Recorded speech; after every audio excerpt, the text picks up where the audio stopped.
किस नाम से जानते हैं? चलो एक चीज बताओ, एंटीबायोटिक क्या काम आती है?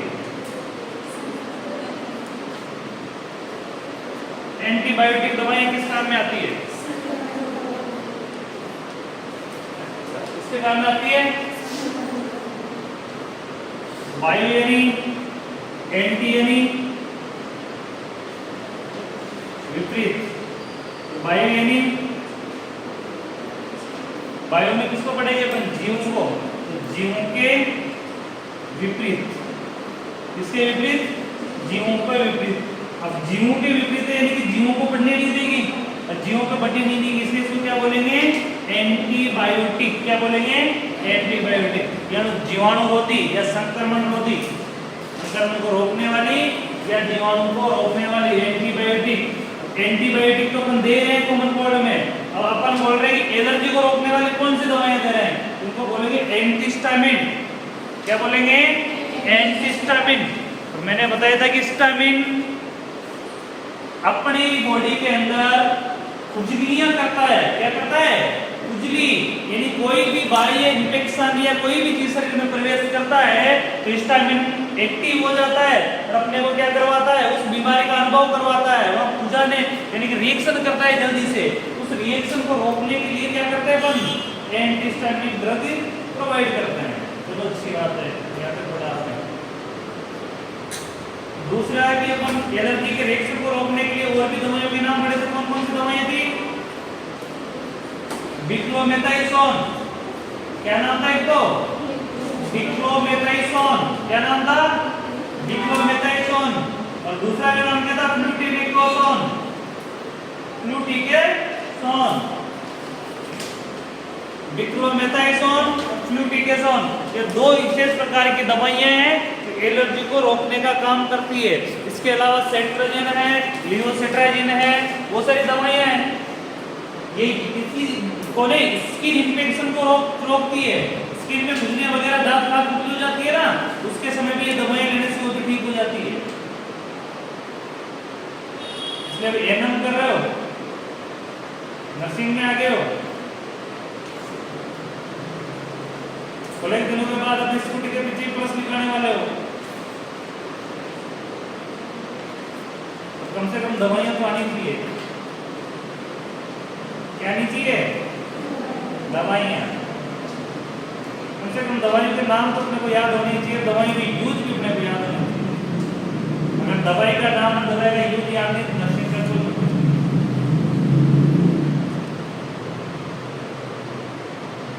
पढ़ाई नर्सिंग कर रहे हैं तो कम से कम नर्स तो बने। नर्स बनने के लिए इंजेक्शन लगाना जरूरी होता है।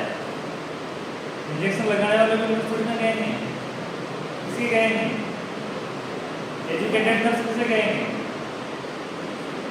जिसको जो इंजेक्शन लगा रहे हैं उसका भी बताओ कौन सा लगा रहे हैं, क्यों लगा रहे हैं, तो ये रिएक्शन करेगा तो इसकी दवाई कौन सी दी जाएगी जब रिएक्शन रुकेगा। इस सारी चीजों का पता हो तब जाके लोगों कि आप नर्स हो। नर्स बनना है, सभी को बनना है, कम से कम दवाइयाँ तो सारी याद हो। इस समय तो क्या है कि आपको दवाएं कम कम मिलती है, कम दवाइयाँ मिल रही है, यानी कि 4-5 नाम ही मिलेंगे, आसानी से याद हो जाएंगे। और जिस दिन मैं फार्मा पढ़ाऊंगा ना, समझ लो कि एक दिन में 50 उसको बंद कर उधर से एक जाओ कोई पीछे से 50 दवाइयों के नाम पढ़ेंगे, संपूर्ण एंटीबायोटिक के नाम पढ़ेंगे, कितने एंटीबायोटिक के सारे ग्रुप पढ़ेंगे। और ये याद नहीं हो तो भी याद नहीं होगा। आगे लिखना, आगे पढ़ेंगे अपन acute respiratory infection. Acute heading लगाना, acute respiratory infection. Acute respiratory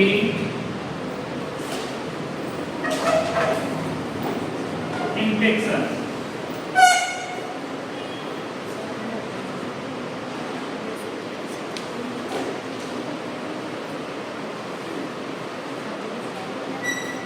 acute respiratory infection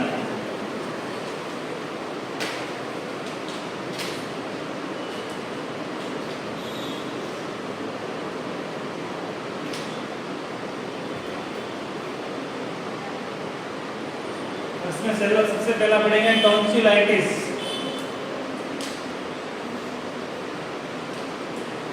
tonsillitis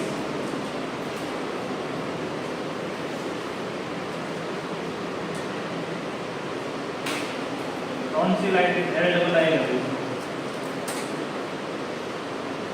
tonsillitis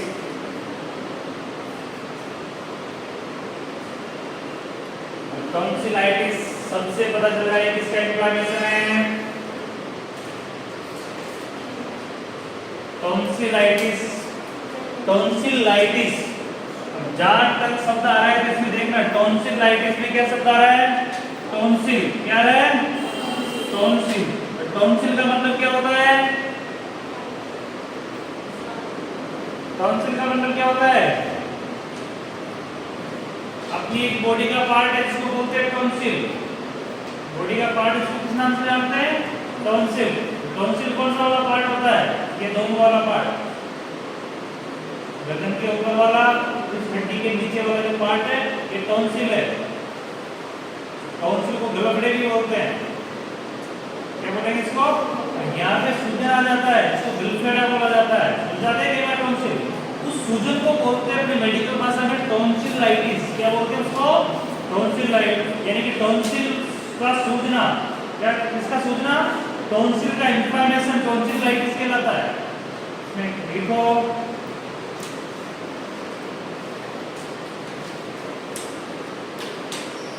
tonsil का इन्फ्लेमेशन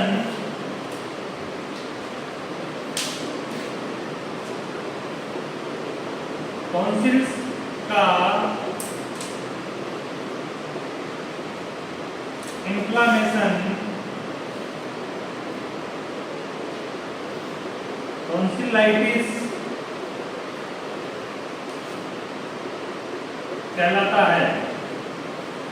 टॉन्सिल का इन्फ्लेमेशन टॉन्सिलाइटिस कहलाता है।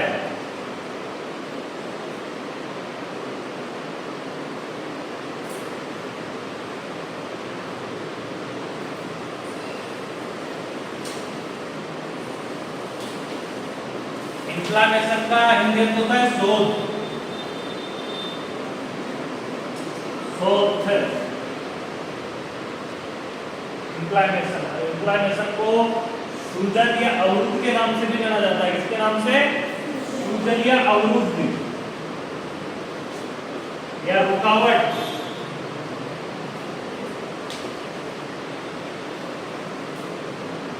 रुकावट भी इसी को कहेंगे।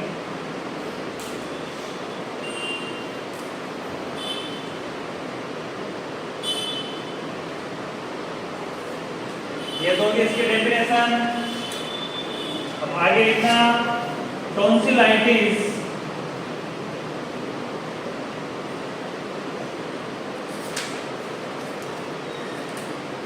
के 2 टाइप्स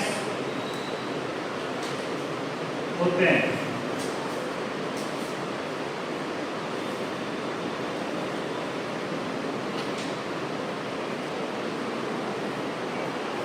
पहला है एक्यूट टॉन्सिलाइटिस, सेकेंड है क्रोनिक टॉन्सिलाइटिस।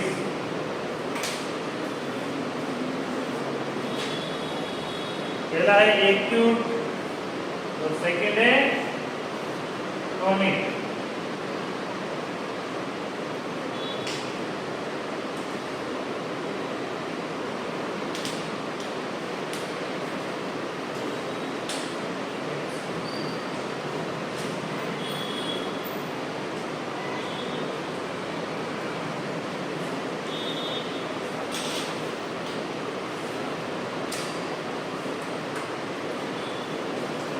उसमें एक्यूट टॉन्सिलाइटिस, मिनी हेडिंग इसी के अंदर।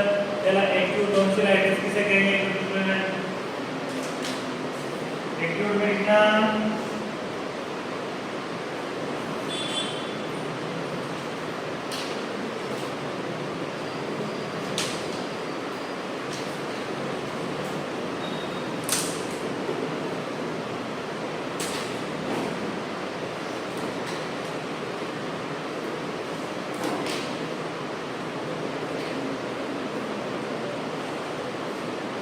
इसमें लिखना इसकी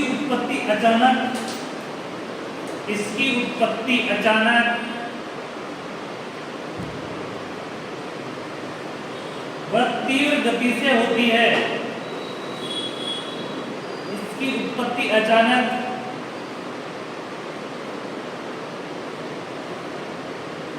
वह तीव्र गति से होती है तथा उपचार के पश्चात ट्रीटमेंट के बाद तथा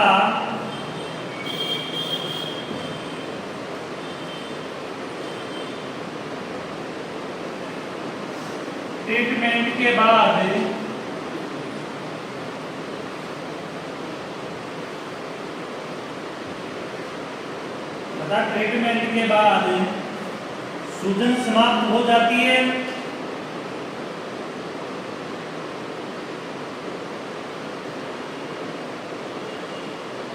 एवं टॉन्सिल अपनी सामान्य स्थिति में आ जाता है। टॉन्सिल अपनी सामान्य स्थिति में आ जाता है।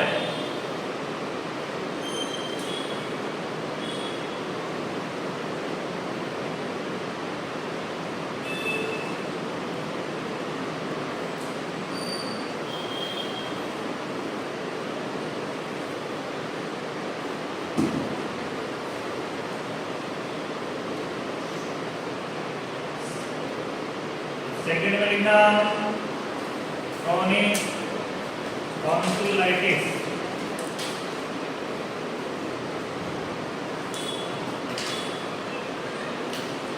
क्रॉनिक में लिखना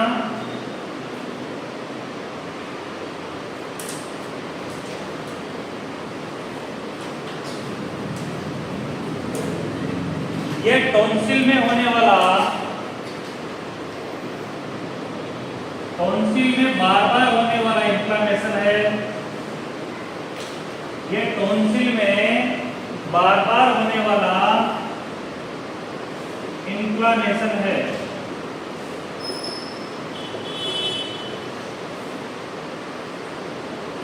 ये टॉन्सिल में बार-बार होने वाला इन्फ्लेमेशन है।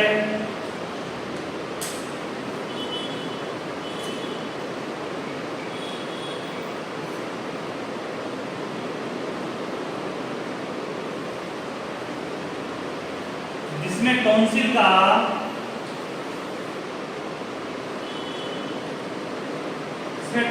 का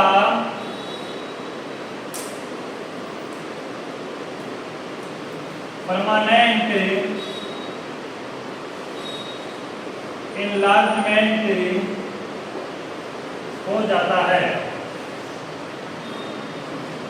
टॉन्सिल का परमानेंट इनलार्जमेंट हो जाता है। इनलार्जमेंट यानी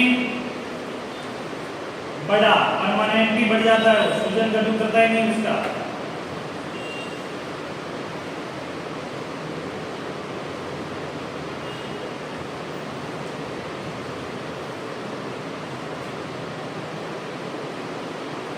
जिससे गले में खराश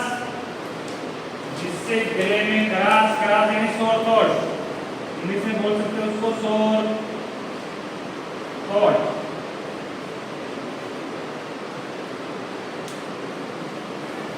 गले में खराश एवं क्लिनिकल लक्षण होते हैं।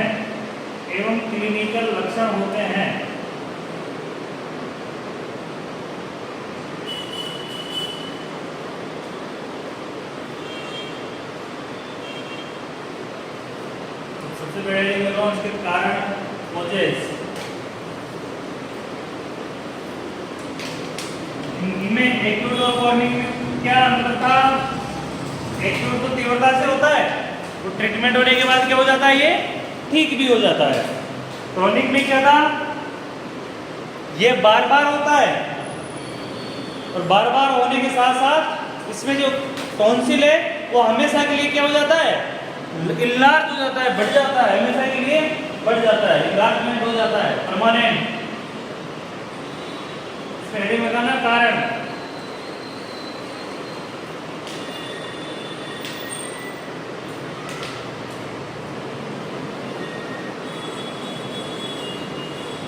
कारण कारण में पहला है ना स्ट्रेप्टोकोकाई कोकस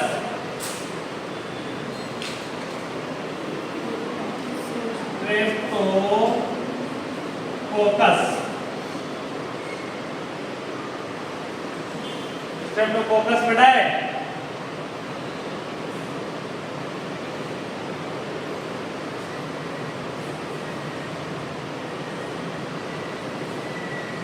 हेमोफिलस इन्फ्लुएंजा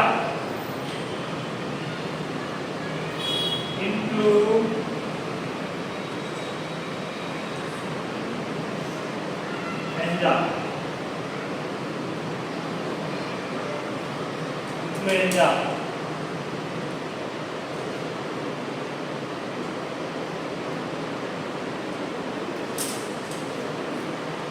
सेकेंड है एपिस्टेन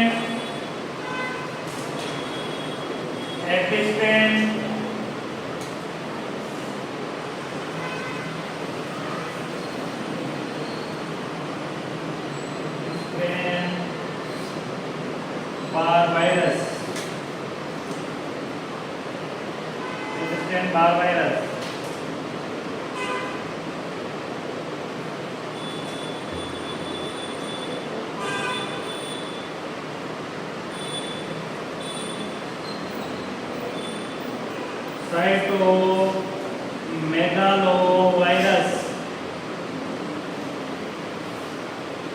साइटोमेगालोवायरस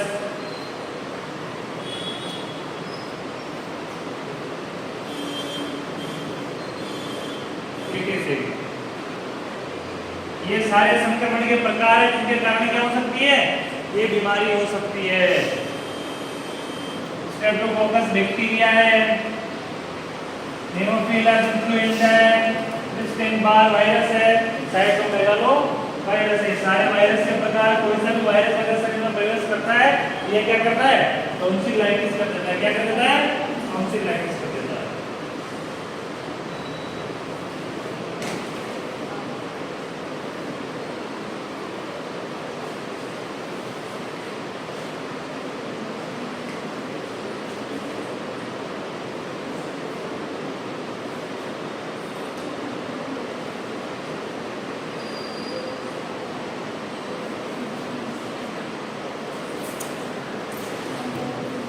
हेडिंग लगाना है clinical manifestation inside symptom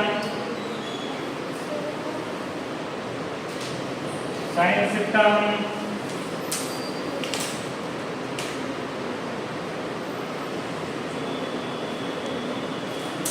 symptom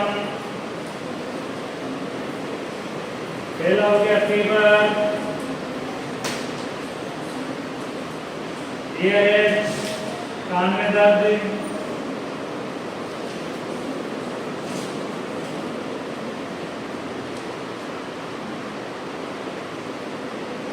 headache,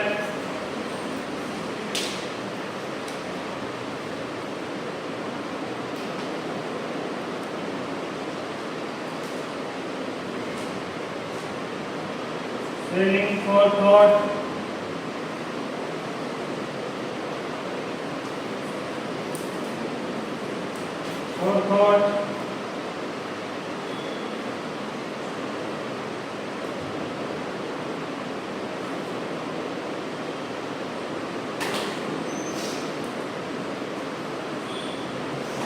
throat pain,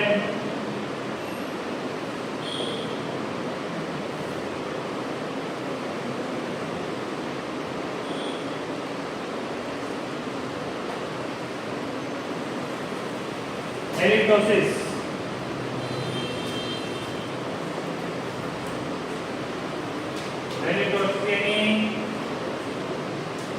मुंह में बदबू आना,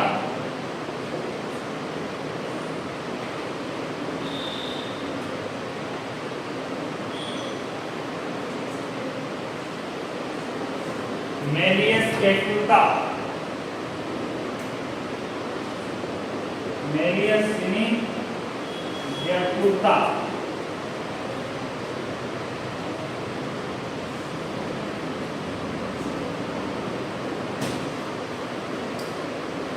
और स्वेलिंग थ्रोट का होता है गले में सूजन। शोर थ्रोट गले में का थ्रोट यानी गले में दर्द।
ये अंदर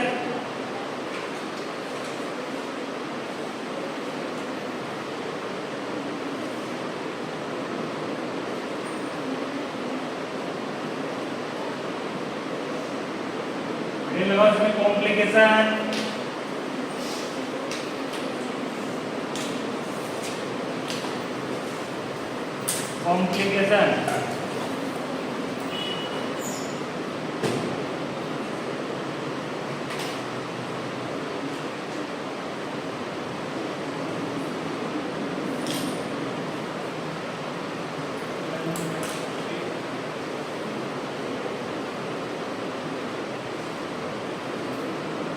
रूमेटिक फीवर,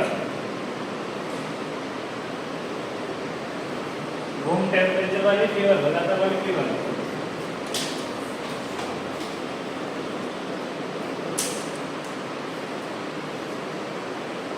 निमोनिया,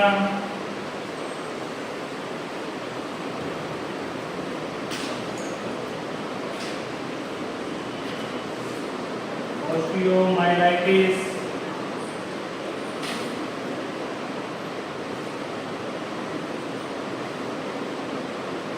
ऑस्टियोमाइलाइटिस काफी है एटीसी,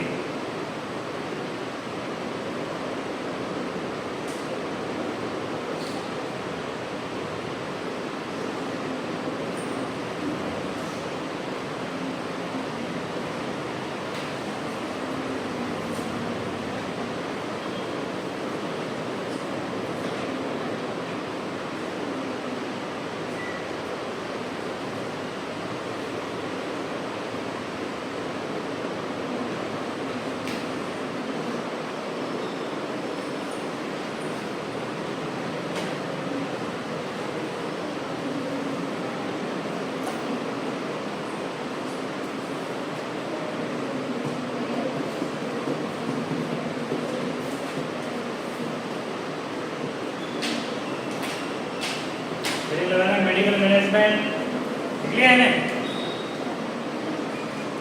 मेडिकल मैनेजमेंट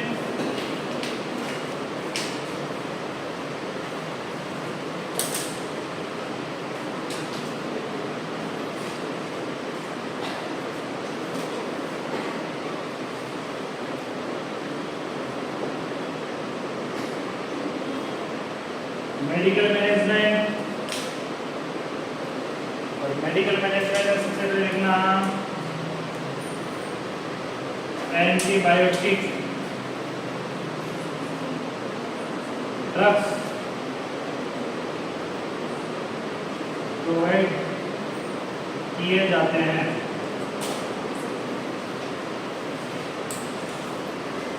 जैसे पेनिसिलिन, पेनिसिलिन,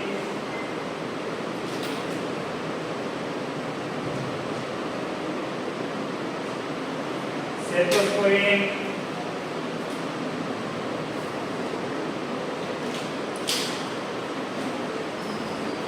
सेफोस्पोरिन,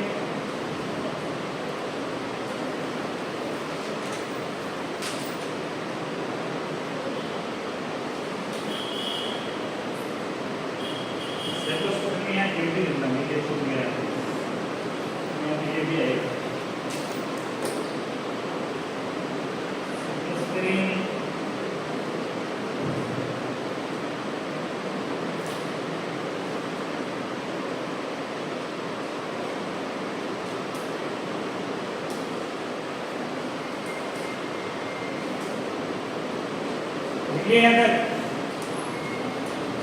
एंटीबायोटिक कौन सी दी जाती है अधिकतर? पेनिसिलिन हो गया और सेफलोस्पिरिन हो गया। इसके अलावा एंटीबायोटिक और भी दी जाती है, लेकिन ये दी जाती है मुख्य रूप से।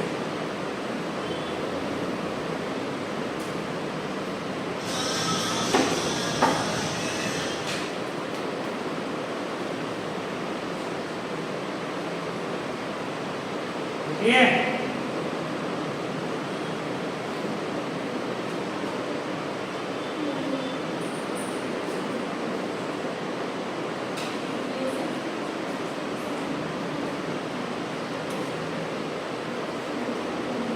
आगे देखना एनाल्जेसिक दर्द निवारक के रूप में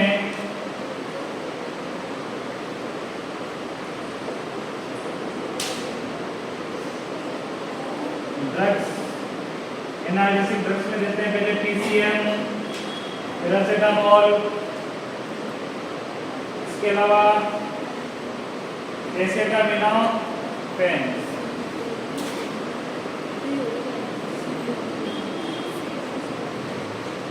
एसिटामिनोफेन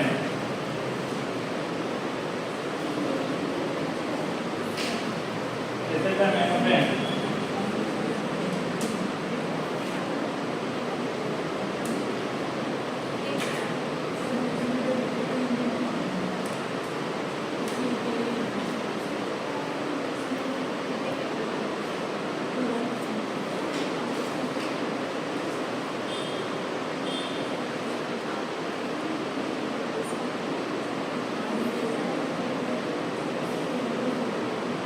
इसके अलावा अगला लिखना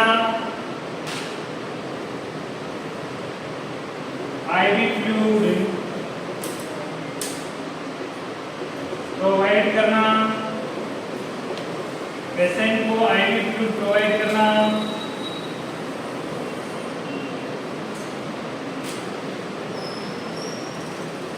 नमक के गरारे करना, पेशेंट को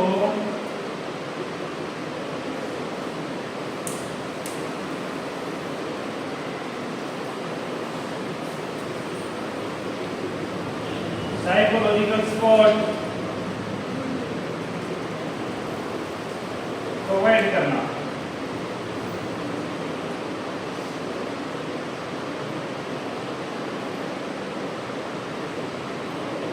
साइकोलॉजिकल सपोर्ट प्रोवाइड करना।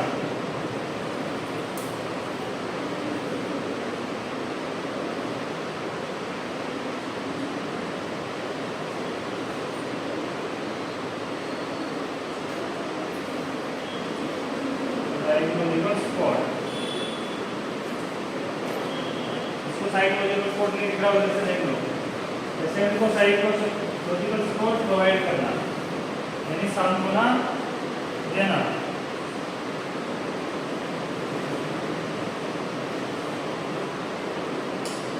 और लिखना बेड रेस्ट के लिए प्रेरित करना, बेड रेस्ट के लिए प्रेरित करना,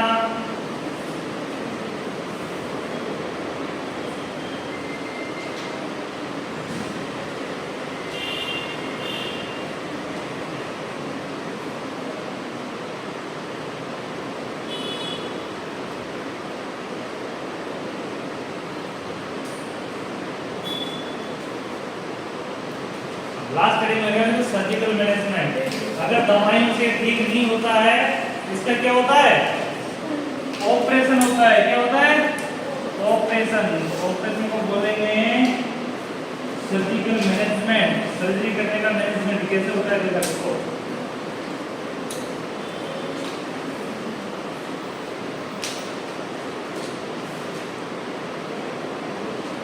सर्जिकल मैनेजमेंट, यदि टॉन्सिलाइटिस दवाइयों से ठीक नहीं होता है तो फिर क्या करते हैं? सर्जरी।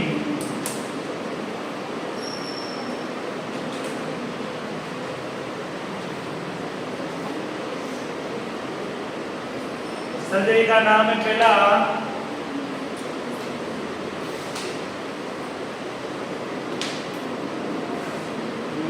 टॉन्सिलेक्टोमी। टॉन्सिलेक्टोमी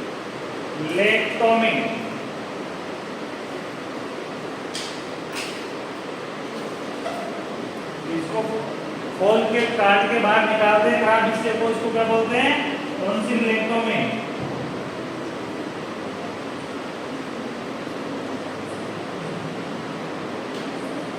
एडेनोइडोटोमी सेकंड लिखना एडेनो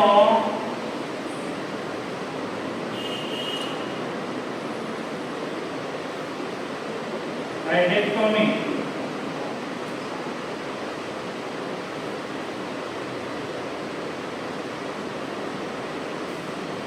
एडेनोइडेक्टोमी एडेनोइडेक्टोमी। टॉमी यानी सर्जरी होता है, जहाँ टॉमी शब्द का मतलब क्या होता है? सर्जरी।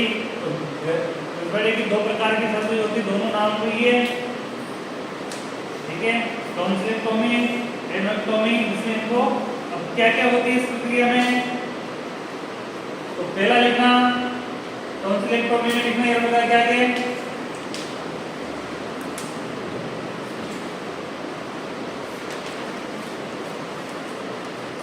इसमें सर्जरी द्वारा टॉन्सिल को हटा दिया जाता है। इसमें सर्जरी द्वारा किसको हटा दिया जाता है?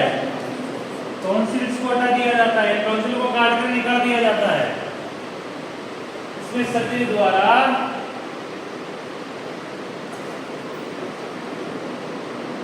टॉन्सिल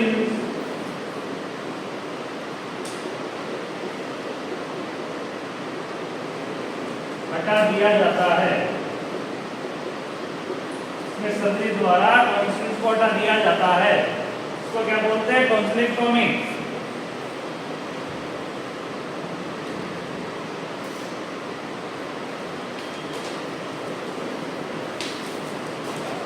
एडेनोइडोटोमी में इसमें सर्जरी द्वारा नोड को हटा दिया जाता है।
टॉन्सिल अपने यहाँ का आगे वाला हिस्सा है, एडेनोइड पीछे वाला हिस्सा है।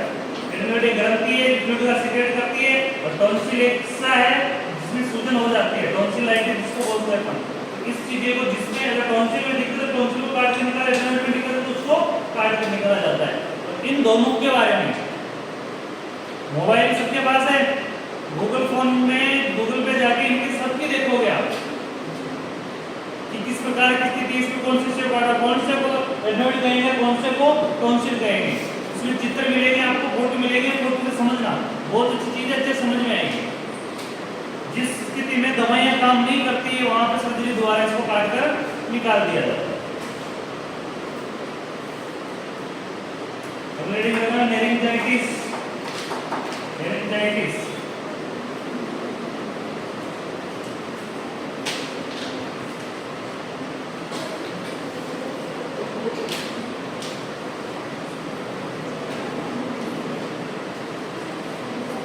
इंपॉर्टेंट है, नी बीमारी है।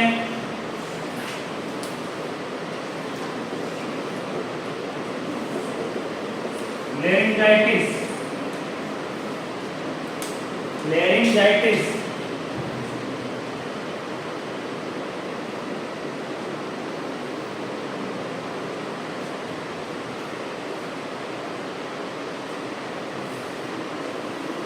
लेरिंजाइटिस किसे कहेंगे? लेरिंजाइटिस किसे कहेंगे? अपनी बॉडी के लेरिक्स होते हैं, अपने बॉडी में लेरिक्स होते हैं ना, कौन से को कहेंगे लेरिक्स? लेरिक्स क्या काम करते हैं? लेरिक्स क्या काम करते हैं? मान कितना लेरिक्स का?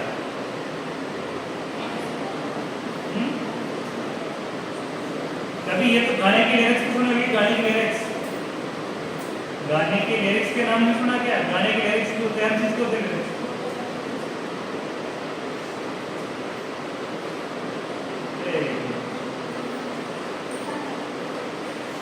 अरे आप बोलते कहां से हो?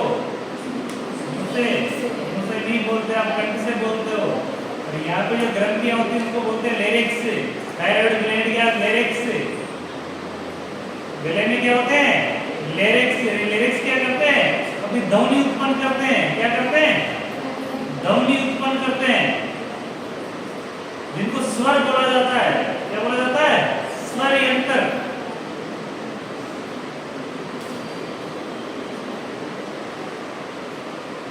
स्वर यंत्र। अब कोई बोलते हैं कि मुंह से बोलते हैं, देखिए गले में दबा के बोलो, यहाँ पे हाथ रखो के बोलना।